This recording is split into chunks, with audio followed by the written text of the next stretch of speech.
Hello everyone. Today we are here to do some important questions of NEET exam. I'm here from Education Hub MBA Institute Mansa. Our contact number is 9463079680. हाँ जी, if you want to crack NEET exam, come and join us. We are doing previous year's questions of NEET exam which are surely be present in your exam. हाँ जी बच्चे, अगर आप NEET का exam crack करना चाहते हो तो आओ हमें ज्वाइन करो। हमारा कॉन्टैक्ट नंबर है 9463079680। बहुत जेन्युइन फ़ीस है। बहुत जेन्युइन फ़ीस में बहुत अच्छे एफ़र्ट्स के साथ आप नीट एग्ज़ाम को ईज़िली क्रैक कर सकते हो, क्योंकि मैक्सिमम टाइम्स क्वेश्चंस रिपीट होते हैं, वही क्वेश्चंस हम कर रहे हैं। तो आपको अगर प्रॉपर वे पता चल जाएगा कि उनको कैसे करते हैं तो आप इजीली इस एग्ज़ाम को क्रैक कर सकते हैं। तो ठीक है, अब हम फिज़िक्स स्टार्ट करते हैं। We are doing the first question of physics. Our first question is a body is vibrating in simple harmonic motion with an amplitude of 0.06 meter and frequency of 15 hertz. The maximum velocity and acceleration of the body is. अगर कोई body simple harmonic motion में है जिसका amplitude 0.06 metre है और उसकी frequency 15 hertz है, तो उसकी maximum velocity and acceleration find out करनी है। हाँ जी, तो अगर कोई भी बॉडी, हमें फ़र्स्ट ऑफ ऑल कंडीशन पता होनी चाहिए कि मैक्सिमम वेलोसिटी और मैक्सिमम एक्सेलरेशन कब होती है। जब कोई भी बॉडी, कोई भी पार्टिकल इक्विलिब्रियम पोजीशन में होता है, उस टाइम पे ऊपर जो उसकी वेलोसिटी और एक्सेलरेशन होती है that will be maximum at its extreme point. जो एक्सट्रीम पोजीशन पे जो उसकी वेलोसिटी या एक्सेलरेशन वो मैक्सिमम होती है। सो what is the formula for the velocity in the simple harmonic motion? U is equal to WA square minus Y square. What is, sorry, this is not W, this is omega. You can pronounce it as a omega. What is omega? Omega is the angular velocity, A is the amplitude, and Y is the displacement. हाँ जी, so when the particles, जब particles equilibrium position में हैं तो उस time पे के ऊपर जो इसकी मैक्सिमम वेलोसिटी होती है पार्टिकल्स की, वो क्या होगी? U मैक्सिमम क्या आएगा अपने पास? A ओमेगा, ठीक है, एम्पलीट्यूड इनटू एंगुलर वेलोसिटी। और जो मैक्सिमम एक्सेलरेशन होएगी उसका क्या फॉर्मूला होता है? Omega square A। ठीक है, you will put the values and you will get the answer. कैसे होएगा? जैसे एम्पलीट्यूड की वैल्यू है अपने पास, एम्पलीट्यूड की क्या वैल्यू है? ए इज इक्वल्स टू 0.06, यही गिवन है अपने को। और जो ओमेगा है उसका फॉर्मूला क्या होता है? 2πf angular frequency. So it will become 2π into 15. So put the values in these two equations and you will get the answer. And your answer is D. That is 5.65 meter per second and 5.32 into 10 raised to power 2 meter per second square. Next question. The kinetic energy of an electron accelerating in the potential difference of 100 volt is. जो कहते हैं kinetic energy find out करनी है electron की जो 100 volt potential difference में accelerate कर रहा है। हाँ जी, तो कैनेटिक एनर्जी क्या होती है? Energy possessed by any object due to its motion. So according to science, if any object is moving then it is doing some work. ठीक है, तो क्या हो गया? कैनेटिक एनर्जी किसके इक्वल होगी? Work done in accelerating it to given potential difference. जब हम किसी भी चीज़ को, किसी भी पार्टिकल को एक्सेलरेट करेंगे किसी पर्टिकुलर पोटेंशियल डिफरेंस पे, तो जो वर्क करेगा that is called its kinetic energy. So its formula is kinetic energy is equals to EV. This is again a work. Put the values, too easy. 1.6 into 10 raised to power minus 19 into 100. Solve it and you will get the answer D. 1.6 into 10 raised to power minus 17 joule. Next, If the equation of motion of standing wave is y is equals to 0.3 sine of 314t minus 1.57 x, the velocity of standing wave. हाँ जी, आपको equation दी हुई है, आपने दसना है, बताना है कि ये जो वेलोसिटी ऑफ स्टैंडिंग वेव क्या होगी।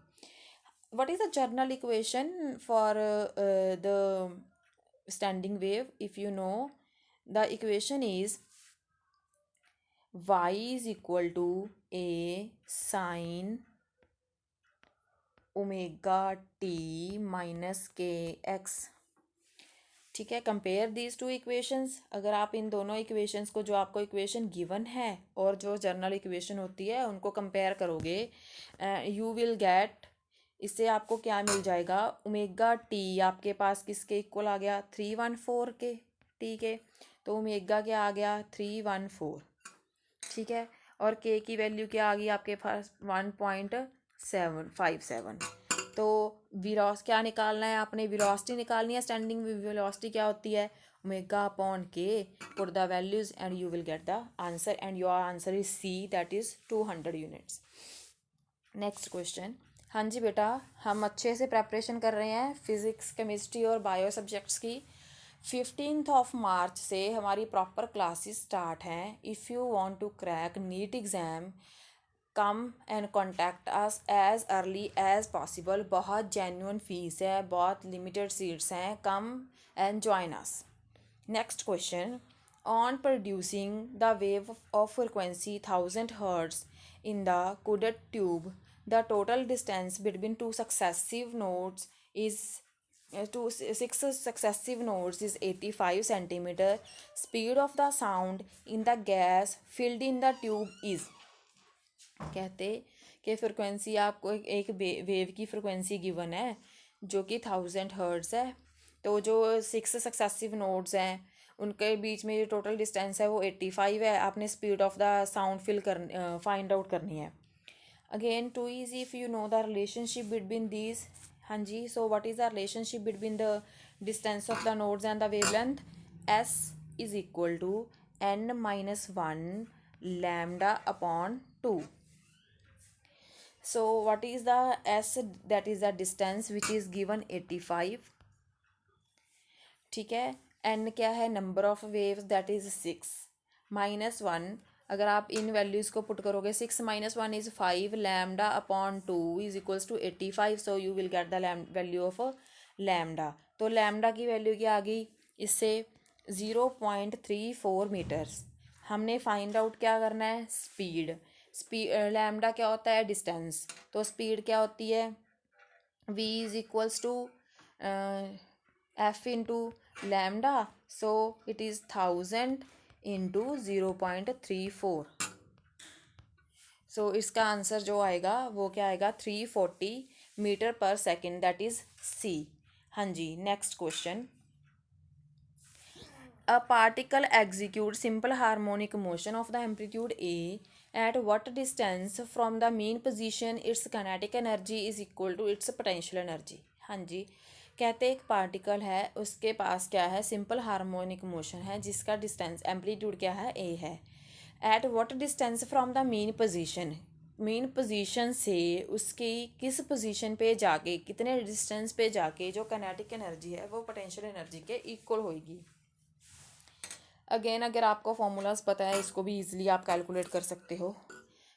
जब हम कैलकुलेट करते हैं सिंपल थ्योरेटिकल पार्ट के थ्रू, तो जो हमारी काइनेटिक एनर्जी है that will become 1/2 m omega square A square minus Y square. और जो हमारी काइनेटिक एनर्जी का फॉर्मूला तो ये आ गया, और पोटेंशियल एनर्जी हमारे पास क्या आएगी, this is the formula for the potential energy. Kinetic energy क्या आएगी, half m omega square Y square. Simplify the terms as much as you can. So you will get a square minus y square is equals to y square.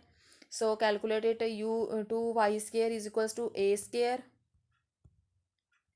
हाँ जी, values put कर दो इसमें, तो इसके accordingly जो आपके पास आएगा that will become y is equals to a upon √2, that is approximately equals to 0.71 a। ठीक है, so this is your answer, that is B. Next question, a diamagnetic substances are, जो डायामैग्नेटिक सब्सटेंसेस होते हैं वो क्या होते हैं? Strongly repelled by the magnet, feebly repelled by the magnets, feebly attracted by the magnets and strongly attracted by the magnets. हाँ जी, अगर हम देखें जो डायामैग्नेटिक सब्सटेंसेस होते हैं उनकी जो ससेप्टेबिलिटी होती है वो नेगेटिव होती है, ठीक है। तो इसका मतलब क्या होता है कि जो डायामैग्नेटिक सब्सटेंसेस हैं, जो ये मैग्नेटाइज तो होते हैं but in the opposite direction of the field, that is why जो इसकी ससेप्टेबिलिटी होती है वो नेगेटिव होती है। सो इसके इसमें क्या होता है, these are feebly repelled by the magnets, so its answer is B. Next, the study of effective association with electric field at rest is known as. हाँ जी, इस स्टडी को क्या कहते हैं जब हम देखते हैं कि इलेक्ट्रिक फील्ड के कारण जो चार्ज पार्टिकल इलेक्ट्रिक फील्ड है वो रेस्ट पे है, उसके कारण जो इफेक्ट्स आ रहे हैं उसकी स्टडी को क्या कहते हैं? That is options are electrostatic, electromagnetism, magnetostatic and none of these. So its answer is C, magnetostatic. हाँ जी, next question, for the driving current of 2 amperes for 6 minutes in a circuit, 1000 joule of work is to be done. The EMF the source in the circuit is। हाँ जी, हमने EMF find out करना है इसका। तो basically क्या है question, जो driving current है वो 2 एम्पियर है, 6 मिनट्स के लिए किसी भी सर्किट में फ्लो कर रहा है। जो वो सर्किट है वो 1000 जाउल ऑफ वर्क परफॉर्म कर रहा है। आपने EMF कैलकुलेट करनी है। Again too easy, somehow based on the 10th topic. So Q is equals to IT, put the values and you will get 720 coulomb. ठीक है, हमने EMF मतलब इलेक्ट्रोमोटिव फोर्स कैलकुलेट करनी है। तो वो फोर्स कौन प्रोवाइड करता है? Voltage, that is W is equals to V is equals to W/Q। Put the values here and you will get 1.38 volt. W की वैल्यू आपके पास क्या है, कितना काम कर रहे हैं वो 1000 जाउल्स, और जो आपके पास चार्ज है वो अभी कैलकुलेट किया 720 coulomb. So your answer is a. Next question, a current carrying wire is in the neighbourhood produces. जो करंट कैरिंग वायर है वो अपने नेबरहुड में क्या प्रोड्यूस करती है? Electric and magnetic field only, know field, electric field. हाँ जी, तो एक करंट कैरिंग वायर है, जो 10th का टॉपिक है, ऑस्टेड एक्सपेरिमेंट है। उसने करंट की डायरेक्शन की चेंज की, तो उसने क्या ऑब्जर्व किया कि मैग्नेटिक फील्ड की डायरेक्शन चेंज हो रही है। तो इसका मतलब क्या है, जो कोई भी करंट कैरिंग वायर है वो अपने नेबरहुड में जस्ट मैग्नेटिक फील्ड प्रोड्यूस करता है, that is B. A resonance air column of length 20 centimeter resonate with a tuning fork of a frequency 250 Hz. The speed of the air is। कहते हैं एक resonance column है जिसकी length 20 centimetre है। उसने अपने ट्यूनिंग फॉक के साथ रेजोनेटिक फ्रिक्वेंसी बनाई है। ट्यूनिंग फॉक की फ्रिक्वेंसी 250 हर्ट्ज है। तो स्पीड ऑफ द एयर बतानी है आपने क्या होएगी। हाँ जी, इसका फॉर्मूला है N is equals to mu upon 4L. Now clear the terms. N is the frequency, mu is the V is the velocity of the sound, and L is the length of the air column. Put the values 250 is equal to, अपने find क्या करना है, speed find out करनी है। That means V you have to calculate 4 into length is given, that is 20, and you will multiply these terms and you will get the value 200 meter per second. Or listen one thing, answers are in meter per seconds and you have given 20 centimeter. So firstly convert it into the meters. 20 upon 100, that is 0.2. So you will get the answer 200 meter per second. So your answer is C. हाँ जी बेटा, that's it for today. हाँ जी, अगर बच्चों आप NEET का exam crack करना चाहते हैं, I am repeating again, come and join education hub MBA institute Mansa. Our contact number is 9463079680। बहुत जल्दी हमारी क्लासेस स्टार्ट होने वाली हैं प्रॉपर वे से, जिसमें आपको प्रॉपर वे से प्रेपरेशन करवाई जाएगी। हाँ जी, 15 मार्च से हमारी क्लासेस स्टार्ट होंगी। Join us as soon as possible so that you can easily crack your NEET exam and do not face any difficulty। हाँ जी, इन टॉपिक्स में कुछ भी डाउट हो आप कभी भी मेरे से कमेंट बॉक्स में कमेंट करके पूछ सकते हो। Thank you so much.